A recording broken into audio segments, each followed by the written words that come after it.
우리 반갑게 한번 인사합시다. 자, 샬롬 샬롬. 반갑습니다. 반갑습니다. 반갑습니다. 네. 네. 몇 명 없는데 이렇게 다 퍼져 앉아 가지고 눈을 이렇게 돌려야 되네요. 네. 그 요새 가장 핫한 드라마가 하나 있죠. 뭘까요? 본 사람도 있고 안 본 사람도 있을 것 같아요. 갯마을 차차차 얘기하지 마시고, 그거 말고 그거보다 더 유명한 거. 예. 우리나라만이 아니라 지금 전 세계적으로 어떻게 보면 또 굉장한 열풍을 불고 있는 드라마가 있는데 그 넷플릭스의 오징어 게임이라는 드라마죠. 보신 분도 있고 안 보신 분도 있을 거예요. 두려워하지 마세요. 스포하지 않습니다. 스포하지 않을 거예요. 걱정하지 마세요. 귀 안 닫으셔도 됩니다. 이 드라마는 이제 외딴 곳에 이제 한 무리의 사람들이 이제 갇혀져서 주어진 규칙 아래 살아남는, 그러니까 일명 데스 게임이라는 드라마 장르예요. 보통 이런 장르는 좀 잔인하고 고어하기 때문에 그 매니아층들만 보는데 이거는 전 세계적으로 엄청난 열풍을 불러일으키고 있어요. 그 이유는 데스 게임이라는 장르의 그 즐거움 때문만이 아니라 그 드라마가 지금 그리고 있는 사회 현실, 그 구조의 모순들에 대해서 저격하는 그 사회적 메시지 때문에 아마 유행을 타고 있지 않은가. 마치 이제 기생충 같은 그런 영화의 코드를 갖고 있는 것이죠. 주어지는 게임들은 되게 단순해요. 뭐 달고나 뽑기나 뭐 구슬치기나 뭐 이런 것처럼 뭐 어렸을 때 우리가 했을 만한 그런 어떤 게임들, 그리고 이제 규칙도 그 규칙대로 이제 좀 진행이 되는데, 여기서의 이제 문제는 게임이 문제가 아니라 규칙이 문제가 아니라 거기에 참여하는 사람들에게 문제가 있다라는 거예요. 무슨 문제입니까? 사회에서 더 이상 살 자격이 없는 사람들 있잖아요. 채무, 빚 이게 너무 많아가지고 갚지 못해 피해 다니고 뭐 이러는 사람들, 그런 사람들만 이제 불러들여가지고 게임을 진행을 하는 것이죠. 물론 진행자들이 반복적으로 이 얘기를 계속하고 우리는 공평하다, 공평하게 진행한다, 공정, 계속 이 얘기를 해요. 물론 규칙은 게임은 공정해. 심지어는 원하지 않으면 어떻게? 합의만 하면 그냥 나갈 수도 있어요. 그럼에도 불구하고 돈이 없으니까 나가면 밖은 더 지옥이기 때문에 다시 스스로 선택해서 들어오게 되고, 그러니까 이게 지금 우리의 어떤 사회 현실, 자유로운 선택으로 참가한다고 하지만 원치 않는 게임을 당할 수밖에 없는 그런 어떤 현대인들의, 이 자본주의 사회 아래 살아가는 어떤 그런 돈의 노예가 된 현대인들의 모습을 그리고 있는 것 같아서 아마 공감을 일으키는 것 같아요. 그리고 그놈의 공정도 우리가 한 번쯤은 다시 생각해 볼 수 있겠죠. 공평해요. 정말 공평합니다. 룰대로 진행을 해요. 심지어 그 룰을 그 옆에서 지키는 감시자들도 그 룰을 어기면 죽어요. 하지만 문제는 그 룰 밖에 그 게임이 이루어지는 것을 그냥 지켜보며 아유 아둥바둥 사네 하면서 웃고 즐기는 VIP들이 따로 있다라는 것. 그런 의미에서 이게 무슨 공평이냐 공정이냐라고 얘기를 할 수 있죠.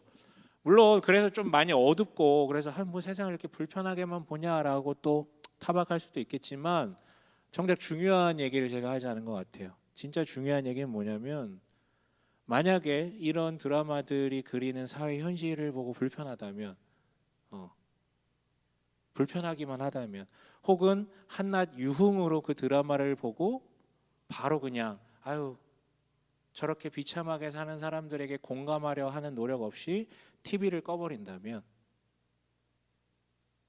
그런 류의 습성과 마음을 갖고 있다면 그 사람은, 그런 사람들도 이제 오징어 게임에 등장하거든요. 누구냐면 핑크색 옷을 입고 규칙을 지켜야 한다며 총을 쏴고 있는 얼굴이 없는 그런 대중들.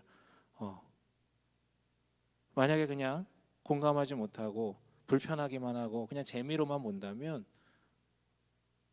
그냥 그 속에서 나는 뭐 참여자는 아니까, 나는 죽을 이유가 없으니까 하면 그냥 안위하고 자위하는 그런 그냥 핑크색 맨들, 그 정도밖에 안 된다라는 것이죠. 한번 좀 돌아봤으면 좋겠어요. 오늘 본문은 요셉의 28살 때 얘기예요. 17살에 형제들에게 배반당해서 노예로 전락하고 보디발의 집에 끌려옵니다. 근데 거기서 몇 년이 흘렀는지 모르겠지만 다시 모함을 받아 죄수로 전락하죠. 그게 지금 28살의 이야기였어요. 그러고 보면 되게 모순적이에요. 요셉 하면 형통함이라는 게 키워드인데 실제 그의 삶은 하강형 인생이었다라는 것이죠. 보디발에게, 간수장에게 인정받았지만 하강하고 있었어요. 상속자에서 노예로, 죄수로. 그래서 우리는 지난주 형통함의 의미를 다시 한번 짚어봤죠. 번영이라는 결과가 아니라, 잘됨이라는 결과가 아니라 뭐라고요? 하나님이 함께 하시고 돌보신다라는 그 현실 자체, 그것을 받아들이는 믿음, 그리고 그 믿음으로 살아가는 과정이 바로 형통함이라고요. 만약에 이게 없다면 요셉의 인생은 해석이 되지 않습니다. 그는 형통하지 않았던 기간이 너무 많아요. 그렇죠? 만약에 번영이라고 해석을 한다면, 그리고 그가 심지어 노예를 거쳐 죄수가 되었을 때도 그렇게 성실하게 살았던 그의 삶의 모습이 해석이 되지 않아요. 하지만 그것이 믿음이고 그것이 삶의 과정이라면 해석이 됩니다. 그는 형통하지 않은 적이 없었고 그는 그렇기 때문에 어느 자리에서나 누구 밑에 있을 때나 동일하게 성실하게 살아갈 수 있었습니다. 다음에 오늘 본문은 다시 꿈 이야기로 돌아갑니다. 요셉이 꾼 꿈이 아니라 깜빵 동기, 빵 동기가 꿨던 꿈들에 대한 해석을 얘기하고 있어요. 간수장의 신임으로 감옥 총무가 됐던 요셉에게 어느 날 미션이 주어집니다. 보디발로 추정되는 경호대장이 미션을 줘요. 이번에 술 맡은 시종장과 빵 맡은 황제 파라오의 술 맡은 시종장과 빵 맡은 시종장이 들어오게 되었는데 이 둘의 시종을 들라는 거예요. 좀 이상하죠. 아니 무슨 빵 동기끼리 시종을 들고 말고요. 어차피 다 죄수인데 라고 할지 모르겠지만 여러분 특히 술 맡은 시종장 같은 경우에는 황제 최측근 중에 하나에서 굉장히 권세가 셌던 사람이죠. 그냥 술 만드는 사람이 아니고요. 술을 가지고 황제와 대화하고 유의를 같이 즐겨주는 파트너였어요. 그러니까 그 사람 통해서 인사청탁도 엄청 많이 들어가고 그 정도 권력이 있었던 사람이라고요. 그래서 아마 이 경호대장이 이 사람의 운명이 아직 결정되지 않았기 때문에 만약에 이 사람이 무죄로 방면되게 된다면 다시 그 자리를 맡게 된다면 나와 정치적 파트너가 될 수 있는 가능성이 있기 때문에 최선을 다해서 여기서 보필해 주기를, 잘 돌봐주길 원했던 것이죠. 그래서 요셉이라는 아주 성실하고 훌륭한 친구를 지목해서 시종으로 세운 것입니다. 자, 그렇게 요셉이 시종들게 되었는데 어느 날 찾아가 봤더니 두 사람의 안색이 너무 안 좋습니다. 그래서 요셉이 이렇게 묻죠. 7절 한번 읽어볼게요. 7절입니다. 함께 읽겠습니다. 시작. 그래서 요셉은 자기 주인의 집에 자기와 함께 갇혀 있는 바로의 두 시종장에게 물었다. 오늘은 안색이 좋아 보이지 않습니다. 왜 그러십니까? 네. 요셉의 꿈 얘기할 때 지난번에 한번 언급한 적이 있어요. 고대인들이 꿈을 바라보는 방식이에요. 저희는 우리 세대는 꿈은 무의식의 반영이다라는 해석이 지배적이에요. 물론 그리스도인들은 또 그 가운데 계시성이 있을 수도 있다라고 믿지만 어쨌든 그렇다고요. 하지만 고대인들은 다 어떻게 생각했어요? 꿈은 신이 주는 계시, 메시지이다라고 믿었어요. 그러면 뭐가 중요합니까? 꿈을 해석하는 사람들의 몸값이 굉장한 거예요. 전문 술사들이 있었어요. 특히 이렇게 문명이 발달했던 이집트에는 해몽 학원 같은 것들이 있어서 거기서 전문적으로 훈련받았던 이들이 있었다고요. 물론 이 시대의 무당처럼 신기에 의해서 점치는 것처럼 해석하는 이들도 있었지만 당시 술사들은 많은 이들은 대부분 뭐냐면 동방박사처럼 종교적 엘리트라고 생각하시면 좋아요. 근데 문제는 뭐예요? 지난밤 둘 다 엄청나게 강렬한 꿈을 꿔서 야 이거는 완전 계시가 아닐 수가 없어라고 너무 선명하고 이건 완전 무슨 메시지가 있어라고 꿈을 꿨는데 이거 내 운명을 좌지우지할 것 같은 꿈인데 감옥에 있잖아요. 해석해 줄 수 있는 사람이 없어요. 해석해 줄 수 있는 사람이 없어요. 어떡합니까? 그래서 입이 바짝바짝 타들어가는데 그때 마침 요셉이 찾아와서 무슨 일입니까? 안색이 왜 이렇게 좋지 않습니까? 라고 묻고 있는 것이죠. 그랬더니 간밤의 꿈 때문이다 라고 얘기를 하니까 그제서야 요셉이 이렇게 대답합니다. 8절 한번 읽어볼게요. 우리 개역개정으로 한번 읽어볼까요? 아마 나올 것 같은데 함께 읽어봅니다. 시작.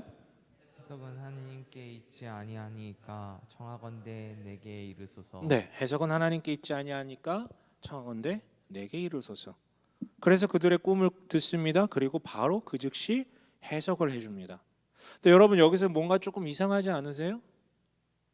요셉은 도대체 저 말을 어떤 근거에서 할 수 있었을까? 이런 거죠. 그는 이미 하나님께로부터 뭔가 강렬한 은사가 있어서 어떤 꿈이든 들어도 바로 해석해낼 수 있는 은사가 이미 있었던 것일까? 아니면 그 술사들처럼 꿈 해석법을 훈련받은 것일까? 아니면 이 사람을 잘 잡으면 내가 자유인이 될 수 있다라는 가능성에 만용을 부린 것일까? 아니면 이렇게 선포하면 하나님께서 반드시 해석할 수 있는 지혜를 주실 것이야 라는 맹신에 의한 것이었을까요? 뭘까요? 뭐라고 생각하세요? 요셉은 감히 노예 주제에, 죄수 주제에 어떻게 지금 이런 발언을 그 둘 앞에서 할 수 있었냐 이거죠. 여러분 이거 중요해요. 근데 본문이 명확하게 얘기하지 않는데 단서가 하나 있어요. 41장 15절 16절에 바로 뒷장인데 이런 구절이 나타납니다. 함께 읽어볼까요? 시작. 바로가 요셉에게 말하였다. 내가 꿈을 하나 꾸었는데 그것을 해몽할 수 있는 사람이 없다. 나는 내가 꿈 이야기를 들으면 푼다고 들었다. 그래서 너를 불렀다. 요셉이 바로에게 대답하였다. 저에게는 그런 능력이 없습니다. 임금님께서 기뻐하실 대답은 하나님이 해주실 것입니다. 네, 동일하게 지금 꿈 앞에서 요셉이 말하는 것인데 파라오에게 한 대답을 들어보면 그가 학습한 것도 아니요, 본인에게 원래 은사가 있었던 것도 아니요, 만용도 아니요, 맹신도 아니었던 것 같아요. 그저 일시적으로 영감이 주어졌던 것뿐인데 중요한 것은 자신이 이 꿈을 반드시 해석할 수 있다라는 확신을 갖고 얘기한 게 아니었던 것 같아요. 확신은 없었어요. 그렇죠? 발언만 보세요. 우리 30장의 그 발언만 보세요. 해석은 하나님께 있지 아니하나이까. 여기서 요셉이 확신했던 건 뭡니까? 꿈을 주신 분이 하나님이시듯 해석도 하나님께 있다는 확신, 주권이 누구에게 있는지에 대한 확신이었고요. 두 번째는 하나님이 원하시면 나에게 해석도 주실 수 있습니다. 다시요, 뭐라고요? 주권이 하나님께 있다라는 것과 원하시면 하나님께서 해석하게 하실 수 있다라는 부분의 신앙적 고백이었던 거지 해몽의 능력에 대한 확신이 아니었어요. 이거 되게 중요해요. 주권이 그분에게 있다. 원하시면 할 수 있다. 그런데 하나님 원하셨나 봐요. 원하셨으니까 이야기가 이어졌겠죠. 만약에 원하시지 않았으면 요셉이 싸다고 한 대 맞았을 수도 있어요. 어쨌든 원하셨나 봐요. 그래서 요셉이 즉시 해몽할 수 있었습니다. 요셉의 해몽은 무엇이었습니까? 얘기를 듣고 나서 3일 뒤에 당신이 복권될 것이다. 그런데 여기서 그치는 것이 한마디 더 거듭니다. 해몽은 끝났는데 당신이 만약에 풀려나게 된다면 나 너무 억울하다. 그래서 파라오한테 좀 얘기해서 나 좀 풀어달라. 파라오가 얘기하면 되는 거니까. 그런데 이야기를 듣던 빵 굽던 관원이 시종장이 솔깃해지죠. 이야, 해석 되게 좋네. 내 것도 좀 해석해줘로 얘기를 했는데 정반대. 당신 3일 뒤에 죽는다. 3일 뒤에 실제로 이 둘은 파라오의 생일 잔치에 불려가게 되고 결과가 어떻게 됩니까? 술 맡은 시종장은 그 해몽대로 구원을 얻고 복직을 하고 빵 맡은 관원은 시종장은 어떻게 됩니까? 죽습니다. 그런데 놀랍죠. 해석대로 대단히요. 그런데 더 큰 문제가 생겨요. 어마어마한 일이 발생합니다. 무슨 일입니까? 말도 안 되게 이 술 시종장이 요셉이 해석을 해서 이렇게 딱 들어맞았다라는 말도 안 되게 놀라운 이 일을 새카맣게 잊어버렸다라는 거예요. 새카맣게 잊을 수 없는 사건인데 새카맣게 잊었다라는 거죠. 요셉은 이 두 사람이 나간 뒤 기다렸을 거예요. 왜냐하면 확신했거든. 왜냐하면 하나님의 영감이 임하여서 해석을 한 거기 때문에 이 일은 반드시 일어난다. 하나님이 살아계신 것처럼 이 일은 반드시 일어난다라는 확신이 있었어요. 그렇다면 받아 먹은 게 있는데 저 사람이 모른 체 하지는 않겠지. 그렇다면 내가 나갈 수 있겠지라는 그 확신에 근거한 기대가 있었거든요. 근데 이루어지지 않아요. 나흘이 지났는데, 일주일이 지났는데, 한 달이 지났는데 아무 일도 발생하지 않아요. 여러분, 그 기대가 클수록 뭐요? 실망도, 절망도 커지죠. 그 인생의 지금 세 번째 하강이에요. 후계자에서 노예로, 노예에서 죄수로, 죄수에서 더 이상 가능성이 없는 세 번째로 지금 하강했어요. 여러분, 형통하면 뭐합니까? 하나님이 함께 하시고 돌보신다는 거 믿으면 뭐예요? 지금 이렇게 선하고 열심을 다해 살았는데 그러면 뭐하냐고요. 지금 계속 하강하고 있잖아요. 아니, 꿈을 해석할 영감은 주시고 내가 잘 되는 꼴은 못 보시는 건가? 그거 원치 않으시는 분이신 건가? 하나님 그런 분이신가요? 하나님의 얘기를 들어보죠. 하나님이 뭐라고 얘기하십니까? 아무 얘기 안 하시죠. 요셉 이야기에서는 하나님 얘기하신 장면이 없어요. 뭘로 일하신다고요? 늘 우연이라는 코드로 일하셨다고요. 그렇다면 도대체 우연으로 무슨 말씀을 하셨는지 한번 보자 이거죠. 무슨 일이 일어납니까? 무슨 일이 일어납니까? 여기서 가장 하나님이 개입한 게 그나마 추정되는 게 12절인데 거기도 하나님이 주어로 등장하지 않아요. 그냥 듣고 바로 해몽해 줬다. 이게 끝이 하나님께서 지혜를 주셨다. 이 얘기도 안 나오거든요. 그래서 무슨 우연이 있었습니까? 여기에 두 가지 우연이 있었어요. 첫 번째는 뭡니까? 하필 요셉이 머물고 있는 그 감옥에 이 두 시종장들이 들어왔다라는 얘기예요. 문맥을 보면요, 깜빵이 꽤 많았던 것 같아요. 하필 요셉이 머물고 있는 그 경호대장의 깜빵으로 이 두 사람이 들어왔다라는 우연이 있었어요. 그런데 두 사람이 들어왔기 때문에 어느 날 꿈을 꿨고 그것이 대화가 되면서 이와 같은 일이 발생한 것이죠. 그래서 여러분, 이 우연의 결과는 뭡니까? 기쁨이자 소망이었어요. 어떤 기쁨이 있습니까? 그냥 자기는 확신을 갖고 얘기한 게 아니라 하나님이 주신다면 해석을 할 수 있고 하나님이 주니다라고 고백을 했는데 꿈을 듣는데 영감을 주셨고 그것을 해석했어요. 아, 하나님이 이 감옥 안에서도 나와 함께 하시며 돌보시는구나 라는 것을 강렬하게 체험했기 때문에 너무 기뻤어요. 확신이 생겼죠. 동시에 이걸 얘기하면 이 사람이 나가서 나를 풀어주겠지. 그래서 소망을 가질 수 있었죠. 감옥에 있지만 기대를 가지고 소망을 가질 수 있었어요. 하지만 또 다른 우연은 전혀 정반대의 결과를 가져옵니다. 어떤 우연이 있습니까? 23절 함께 읽어볼까요? 함께 읽어볼게요. 시작. 함께 읽습니다. 시작. 술잔을 올리는 시종장은 요셉을 기억하지 못하였다. 그는 요셉을 잊고 있었다. 네. 요셉이 해몽을 해줬고 그것대로 이루어졌다는 이 소름 돋는 사실을 잊어버려요. 술 시종장이라서 술을 너무 많이 마셔서 그런가? 멍멍이 돼서 그런가? 아니요. 여러분, 23절은 지금 잊어버렸다는 얘기를 두 번 반복해서 얘기하고 있어 강조하고 있는 거예요. 지금 우리 보러 알아들으라고 지금 얘기하고 있는 거예요. 뭘 알아들으라고요? 그의 능력, 인지 부족으로 인해서 잊어버린 게 아니라 하나님께서 잊게 하셨다라는 의미를 우리한테 지금 전달하고, 이거 우연이에요. 우연인데 하나님께서 그렇게 하셨다라는 것이죠. 이상하죠. 하나님의 우연인데 하나님의 개입인데 결과는 뭐예요? 요셉이 기쁜 게 아니라 아까는 기뻤는데 지금은 비참해져요. 그리고 어떻게 돼요? 있던 소망도 사라져 버려요. 내 인생 그냥 이렇게 살다가 끝나는 것인가, 감옥에서? 여러분, 이게 뭡니까? 병 주고 약 주고. 하나님이 어떤 분이신지 이해가 되기는커녕 갑자기 복잡해지죠. 도대체 뭐 하자는 겁니까, 하나님? 그런데 여러분, 말씀드리고 싶은 게 있어요. 지난주 설교를 떠올려 보셨으면 좋겠어요.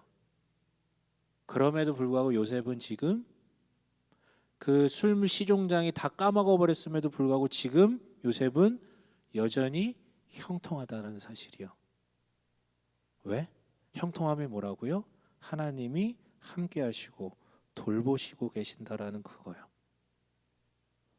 비록 요셉이 원하는 결과가 드러나진 않았지만 지금 우연을 통해 그의 삶에 또 개입하고 계시잖아요. 그렇죠? 해석할 때만 개입하고 계신 게 아니라 요셉에겐 쓰라린 결과지만 그 기억을 잊게 함으로써도 여전히 그 삶에 개입하고 계세요. 여러분, 잊지 마세요. 요셉은 지금도 여전히 형통해요.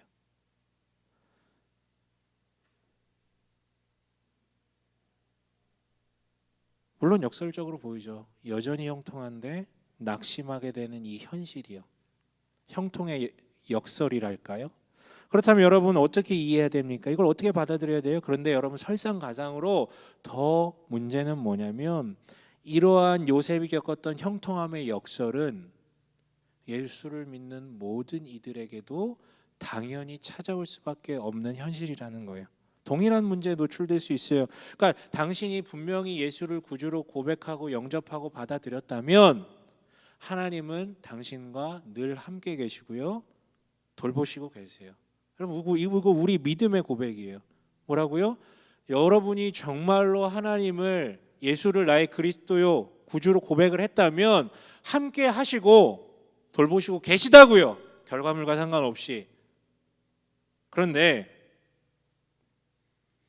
내가 원하는 결과물 조건을 내가 원하는 만큼 내가 원하는 방식으로 내가 원하는 때에 이루시는 것만은 아닌 것 같아요. 왜요? 아니 좀 나한테 맞춰주시면 되잖아. 내가 원하는 방식으로 내가 원하는 그때 탁탁 대고 이루고 그럼 얼마나 좋습니까? 왜 그러냐면 하나님의 최종 관심은 네가 원하는 그것이 아니라 너 자신이기 때문이죠. 무슨 말입니까? 하나님의 최종 관심은 내가 원하듯 부유한 나, 잘 되는 나, 성공한 나, 성취한 나, 인정받는 나, 문제없는 나. 이건 내 관심이고요. 하나님의 관심은 나 자체라고요. 하나님이 지으신 인간 본연의 모습으로 회복된 나, 다르게 표현하면 그리스도로 완전히 충만해진 상태의 나를 원하신다고요. 그게 하나님의 관심이라고요. 물론 그 온전함에 이르는 과정 중에 물리적인 복도 있어요. 아까 이게 뭐 쾌락이나 명예나 권력이나 돈이나 이런 것들도 하나님께서 주시는 것들 중에 하나지만 그건 옵션이에요. 본질은 그리스도로 충만하게 된 나요. 그런데 만약에 내가 원하는 것들, 돈이나 명예나 권력이나 쾌락이나 이런 것들이 그 과정을 가로막는 주범이라면 지워버리시겠죠. 간혹 그런 게 아니야. 뭐 명예, 돈, 쾌락 이런 게 아니야. 그럼에도 불구하고 그래 뭐 사역, 뭐 하나님 나라를 위한 사역 뭐 이런 것들도 때가 아니라면 하나님께서 늦추실 수 있으시다라는 것이죠. 결론은 뭐예요? 결과적으로 내가 주 안에서 온전하게 세워짐에 대한 관심이 있으시기 때문에 내가 계획하고 내가 원한 그것 말고요. 나가 하나님의 또 다른 관심이 있어요. 뭐냐면 그렇게 회복된 나들이 연합해서 만들어 나가는 하나님 나라를 세워간다는 관심이 있으시다. 창세기적 표현에 의하면 이스라엘을 만들어 가시는 데 관심이 있지 요셉 하나 총리 만드는 데 관심이 없다고요.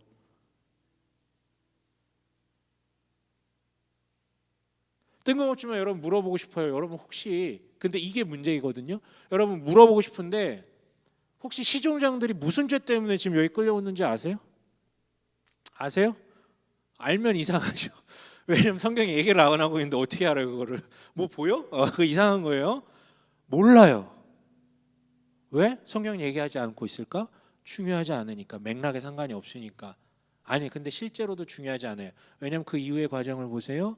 파라오가 이 둘을 데려다가 어떻게 합니까? 어떤 공정한 심판, 재판 이런 거 하지 않아요.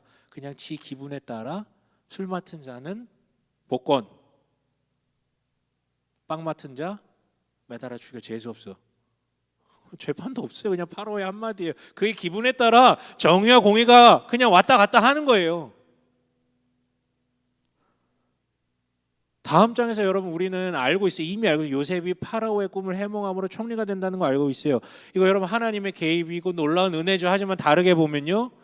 여러분 꿈 하나 해몽했다고 고작 30살 나이에 히브리인을 자기 다음 가는 총리로 세우고 아무도 얘 건드리지 마. 얘 말만 들어.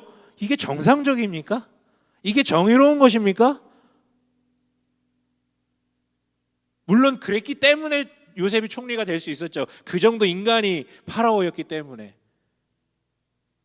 이 부분은 하나님의 영광을 찬양할 수 있으면서도 이 지금 이집트 사회가 얼마나 정의와 공의가 무너졌고 피폐하고 이 파라오에 의해서 마음껏 휘둘려지는 그런 나라인지, 그러니까 파라오의 마음에는 인간의 목숨 따위는 파리 목숨이고 더 나아가 이집트 따위는 그냥 자기의 놀이터예요. 이게 요셉이 들어간 이집트, 이스라엘이 들어가야 되고 세워져야 되는 이집트의 본 모습이에요. 그런데 이 모습은요, 여러분, 그때만 그런 게 아니라 지금까지도 이어지고 있어요. 많이 달라졌지만 큰 줄기는 같이 이어지고 있어요. 지금 뭔 얘기냐면 오징어 게임은 드라마 속의 이야기만이 아니라 그건 비유일 뿐이고 현실에도 그런 일들이 여전히 있다라는 것이죠. 그래서 여전히 의로운 자가 잘 되기보다는 적당히 더러운 자가, 그 욕구가 훨씬 더 큰 자가 성공할 수밖에 없어요. 이건 엄연한 현실이에요. 하나님의 통치를 거부한 현실의 세상의 현실이, 물론 오징어 게임처럼 참가자 다수가 원치 않으면 끝날 수 있겠지만 실제 우리의 세상은 참가자 다수는 그 게임을 지속되길 원해요. 약자는 아주 조금밖에 없고 그리스도인들도 소수밖에 없기 때문에 현실이 지속되길 원한다는 것이죠.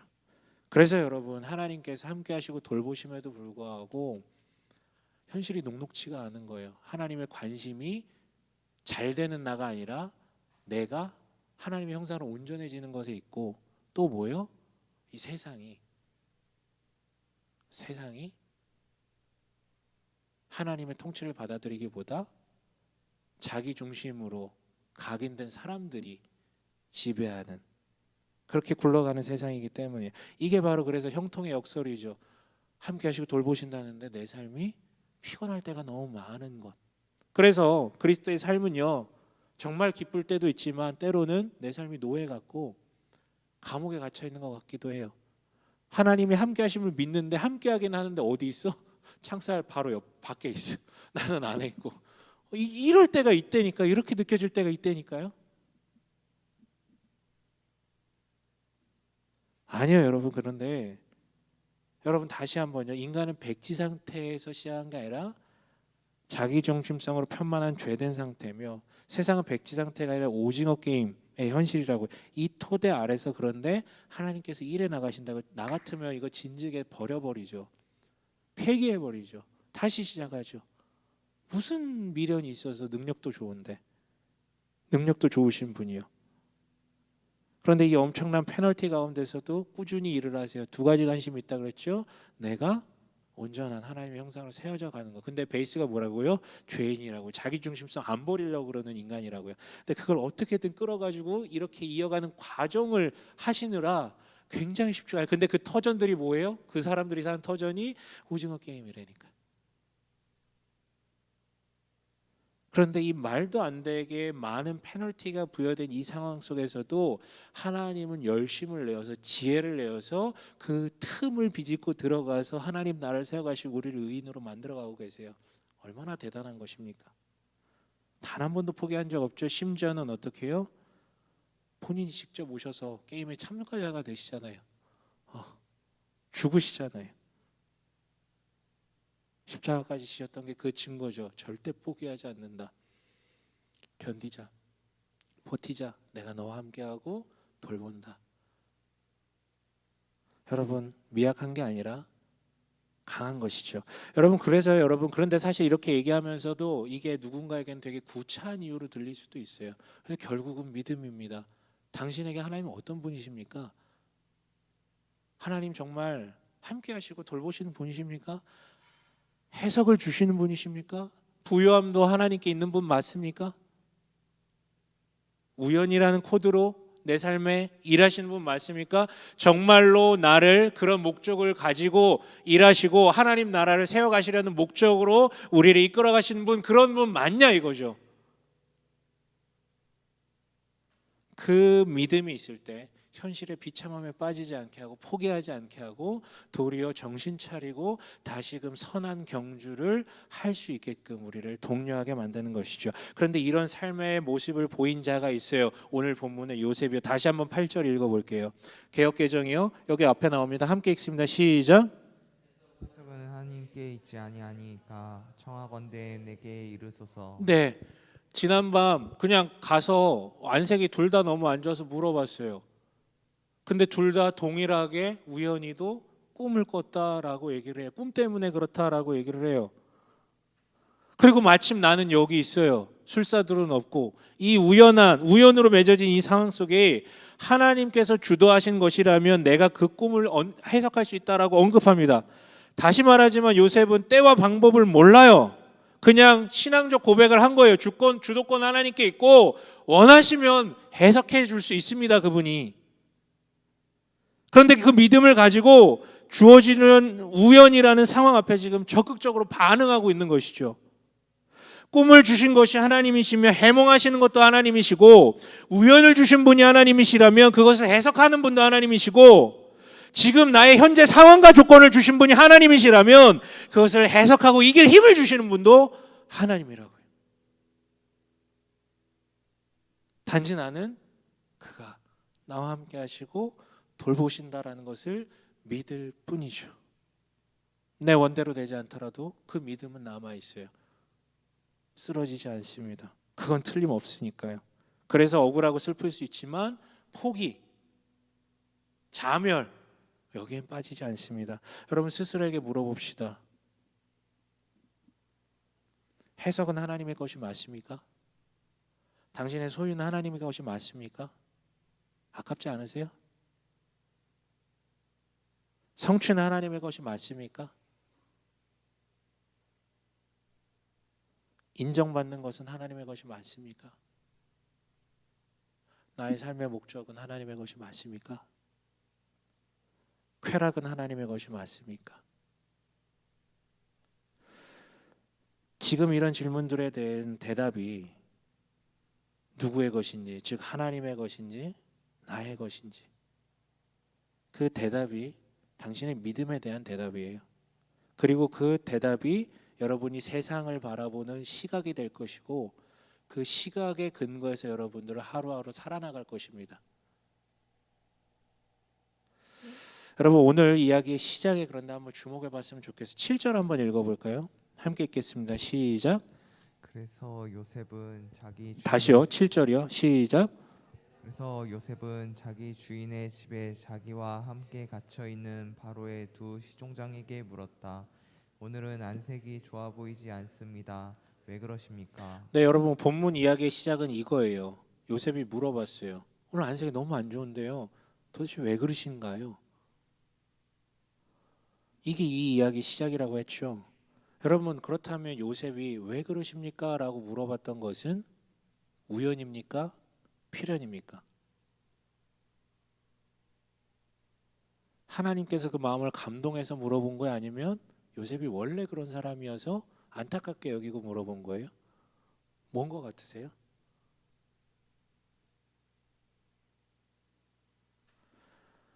여러분 요셉은 시키는 것만 하면 되는 사람이에요. 시종은 그거예요. 그 사람들이 원하는 거 수발들면 되는 거예요.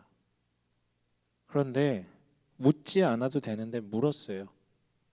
요셉의 이 물음은 본인이 원래 살던 방식, 원래 삶의 태도였어요. 그렇기 때문에 보디발에게 인정받았던 것이고 그렇기 때문에 간수장에게 인정받았던 것이죠. 모두가 다 저기만 올라가려고 하는 그때 얘는 사람을 보고 있는 거예요. 지 꼬라지가 그런데도 비참해지지 않고 자기 옆에 있는 사람을 챙기는 거예요. 얼굴을 보는 거죠. 안색을 살피는 거죠. 그리고 보고 끝나는 게 아니라 여러분 시종 드는 사람이 그거 물어봐가지고 뭐 시키면 일만 많아지죠. 물어보는 거예요. 왜 그러십니까? 그 궁색함 속에서도 타인의 아픔을 알아봐주고 있고 물어보는 거예요. 여러분 그리고 이게 바로 나머지 이야기를 만들게 하는 거예요. 아니 이 때문에 하나님께서 거기에 응답하셔서 본인의 일을 해 나가고 계신 거예요. 아니 그전에도 요셉이 간수장에게 인정받지 않았다면 보디발에게 인정받지 않았다면 요셉에게 시종 들게 했을까요? 아니죠. 여러분 우리는 마치 로또에 당첨되는 것처럼 하나님의 우연이라는 것을 어느 날 갑자기 임하는 놀라운 기적과 같은 것, 완전 갑자기 막 일어나지 않던 일이 일어나는 것을 하나님의 우연으로 생각하거든요. 정말 오해예요 이거는. 그의 살아온 삶, 그의 살아온 패턴, 그의 살아온 삶의 태도들이 그것들의 총합이 하나님의 우연을 만들어내는 것이죠. 여러분, 하나님의 우연은 우연히 일어나는 게 아니에요. 우연히 일어나는 게 아니라고요. 하나님의 우연은 신비적 우연도 있을 수 있지만 대부분은 일상 가운데 스며들어 있는 나의 삶의 패턴과 맥과 그 맥락에 맞춰진 우연들이 우리에게 주어집니다. 그래서 우리는요, 숙명론이 아니에요. 운명론이 아니에요. 로또가 아니에요. 우리네 신앙은 오히려 하나님의 우연을 준비할 수 있는 자들인 것이죠. 기다리면 감 떨어지는 게 하나님의 우연이 아니라 요셉과 같은 믿음으로 살아가는 그 삶의 패턴 가운데 찾아오는 것이 하나님의 우연입니다. 또한 이어서 말씀드리고 싶은 것은 비록 술 시종장이 자신이 해몽했던 사실을 잊어버려 가지고 절망하기도 했지만 어쨌든 여러분, 그 감옥 안에서 그 순간 영감이 임하여 그 사람의 꿈을 해몽해 줬던 그 강렬했던 체험, 신비적인 경험은 하나님께서 나와 함께 하시고 돌보신다라는 강렬한 기억으로 남아서 그 감옥 생활을 그나마 지탱해 줄 수 있는 원동력이 되게 해 주었어요. 여러분, 앞에서도 언급했지만 그리스도의 삶은 사실 피곤한 부분들이 많아요. 아까 이게 형통의 역설이라는 이런 문제들 때문에, 내가 원하는 방식대로 이루어지지 않는 문제들 때문에. 그런데 이게 계속 누적되잖아요. 그럼 역동성이 떨어져. 믿기는 믿거든. 그래, 하나님 살아계시지, 함께 하시지, 돌보시지, 너무 믿어. 의심하고 싶지 않아요. 그런데 역동성은 없어요. 어차피 하나님 원하신 대로 하실 거니까. 가슴이 뛰지 않고 소망도 없어요, 사실. 그래서 여러분, 이러한 어떤 체험이 신앙의 윤활유 같은 역할을 좀 해주거든요. 근데 보통 이런 강렬한 체험들 우리가 어디서 경험합니까? 보통 수련회 가서, 뭐 집회 가서, 이런 이런 어떤 무슨 학교 가서 그런 것들을 경험하잖아요. 왜? 준비하고 가니까. 마음을 준비하고 가니까, 거기서 다 준비하고 모이니까. 근데 그거랑 별개로 이거보다 오히려 더 강렬하게 하나님의 그 개입하시는 그 신비한 체험을 겪을 수 있는 자리가 있어요. 어디냐면 하나님의 뜻을 해석해 주는 자리, 하나님의 복음을 얘기해 주는 자리. 더 쉽게 얘기하면 하나님의 도를 전하는 그 전도의 자리에서 하나님께서 역사하시면 하나님의 지혜가 하나님의 영감이 나에게 임함을 더 느낄 수 있어요. 자기를 몰아세우지 않는데 무슨 역사를 발견할 수 있겠습니까? 그런데 여러분, 또 다른 강력한 자리도 있어요. 뭐냐면 다름이 아니라 뭐요? 안색이 좋아 보이지 않습니다. 왜 그러십니까? 이렇게 묻는 자리예요. 내가 내가 전문술사는 아니지만 내가 듣겠습니다. 한번 얘기해 보세요. 하나님 믿는데 혹시 또 영감 주실 수 있으시니까요. 얘기해 보세요. 괜찮습니다. 그 자리가 단초가 되어서 하나님의 영감이 임하고 이런 우연들도 마주하게 되는 것이죠. 여러분, 솔직하게 얘기할게요. 꿈이니 비전이니 교회니 사역이니 사회 정의니 참여니 중요하죠. 근데 때론 다 쓰잘데기 없어요. 가장 인간적인 게 가장 신앙적일 수도 있어요, 여러분. 꿈, 비전 이런 거 얘기 안 하셔도 돼요. 가장 인간적인, 가장 신앙적이라고. 내 옆에 있는 사람의 낯빛이나 우선 살피면서 왜 그러세요? 괜찮으세요? 얘기하세요.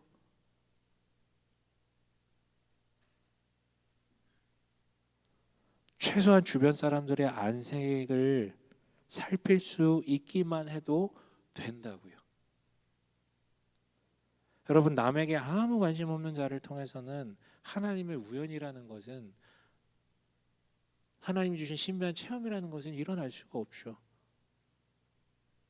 기도원 가서 은사 받는 게 신비한 체험이 아니고 하나님께서 사람을 만져가시고 일고 가시는, 그게 진짜 신비한 체험 아닙니까? 나도 바뀌어가고 없던 지혜가 생겨나고 없던 사랑이 생겨나고. 사람을 보지 않는데, 사람에게 관심이 없는데. 아니죠. 하나님의 해석을 전하는 이런 뭐 설교 같은 이런 자리만이 아니라 타인의 삶을 해석하고 돌보려는 그 자리에 하나님의 우연이 드러날 것입니다. 마칠게요. 여러분, 이처럼 굳건한 믿음을 토대로 완성될 하나님의 나라를 소망하며 옆 사람을 사랑하는 마음으로 하나님의 우연을 준비하는 우리 되길 주님의 이름으로 간절히 축원합니다.